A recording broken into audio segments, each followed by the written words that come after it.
구독자 여러분 안녕하십니까? 벨라즈 원철TV의 상비인과 전문의 원철입니다.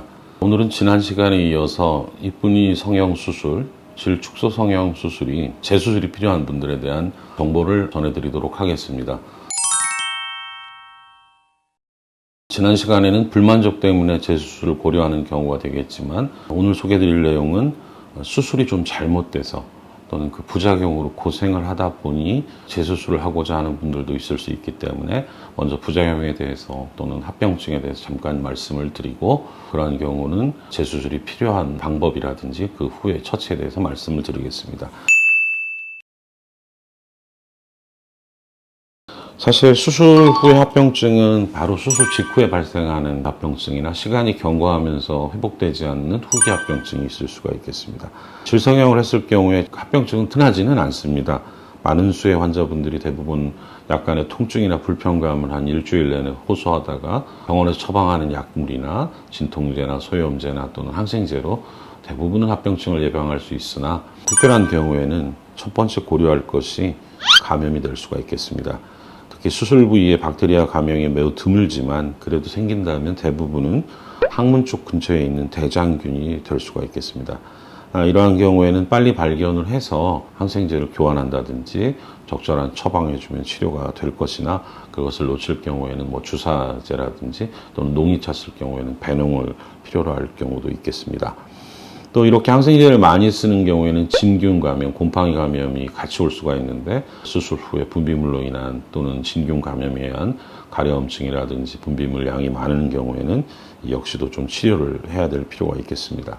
질과 가까운 곳에 있는 방광이나 요도염에도 어떤 문제가 발생할 수가 있습니다. 요도 쪽의 염증이라든지, 그것은 수술 직후에는 성관계가 없기 때문에 흔하진 않지만 오히려 첫 성관계를 하면서 달라진 질각 내 구조, 많이 좁아져 있고 타이트하고 마찰이 많다 보니 여러분 이해하기 편하기는 신혼여행 때 우리가 허니문 방광염처럼 성교 횟수가 빈도가 많고 좀 과한 경우에 요도 쪽으로 이러한 균들이, 특히 아까 말씀드린 대장균이나 또는 피부 회음부에 존재하는 포도상구균, 연쇄상구균 등이 감염되는 경우가 있겠습니다.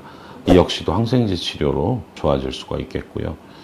또 한 가지는 봉합이 적절하지 못한 경우에 상처가 벌어진다든지 또는 상처가 잘 낫지 않고 오랫동안 지속이 되면서 그쪽에 염증이 생긴다든지 이러한 것들이 있습니다. 그래서 수술 후에는 병원에서 좌욕이나 관리하는 요령에 대해서 정확히 다 알려주실 텐데, 본인이 면역학적으로 문제가 있다든지 수술 후에 그 주위 인근 조직에 염증이 있었을 경우에는 수술을 연기한다든지 그걸 먼저 치료하고 한다면 문제가 없습니다. 이러한 것을 말씀드리는 이유는 수술 전에 수술에 대한 계획도 중요하지만 수술에 발생한 일에 대한 사전 준비, 염증이 있다든지 미리 케어하고 완치된 다음에 수술할 수 있는 시간적 여유가 필요할 수도 있다는 말씀을 드리고 싶습니다. 어떤 분들은 그냥 어젯밤에 결정하고 오늘 아침에 와서 수술하고 집에 갔으면 좋겠다고 하는 분들도 있는데, 대부분 그렇게 가능할 수도 있지만 환자의 결정이 너무 성급했다든지 수술 후에 합병증을 유발할 수 있는 병이 있다면 시간을 가지고 검사를 하고 치료를 한 다음에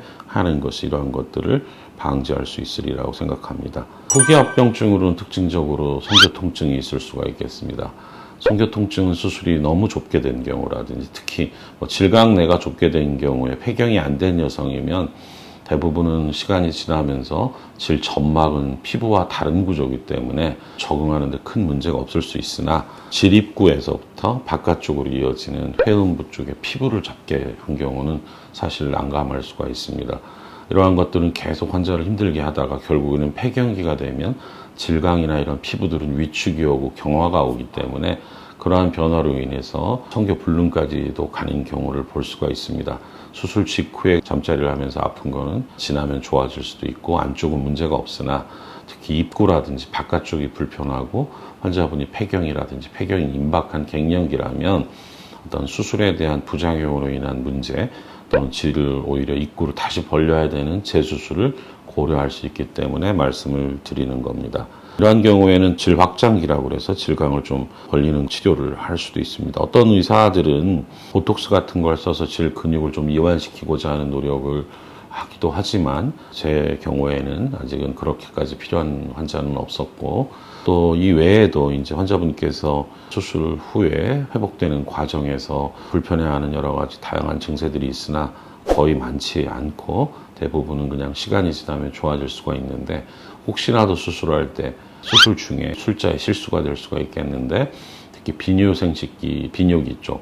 방광이나 요도를 손상하는 경우가 드물게 있을 수 있습니다. 이런 경우에는 배뇨의 패턴이 변하고 혈뇨가 나타난다든지 배뇨통이 생긴다든지 이런 경우는 좀 심각한 합병증이 될 수 있기 때문에 특히 이제 이러한 문제들은 최근에는 그런 수술들이 많이 안 이루어지는 걸로 알고 있으나 실리콘 재질의 이물질을 질각 내에 일반적인 질성형 말고 임플란트를 사용한 시술을 무리하게 한 경우에 또 수술이 적절치 않은 경우에 발생할 수 있는 것들을 경험한 적이 있습니다. 질성형으로 이쁜이 수술로 생길 수 있는 부작용이나 합병증은 많지 않지만 다양할 수 있기 때문에 이러한 경우에는 먼저 수술한 선생님과 잘 상의하시고 또 다른 병원도 방문해서 회복할 수 있도록 또 원하는 결과를 동시에 얻을 수 있도록 노력하시는 것이 중요하다는 생각입니다.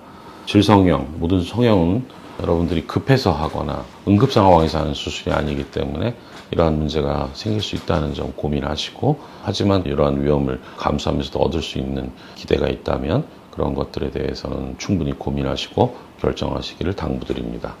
오늘은 이쁜이 수술의 부작용과 그로 인한 재수술에 대한 정보를 전달해 드렸습니다. 감사합니다.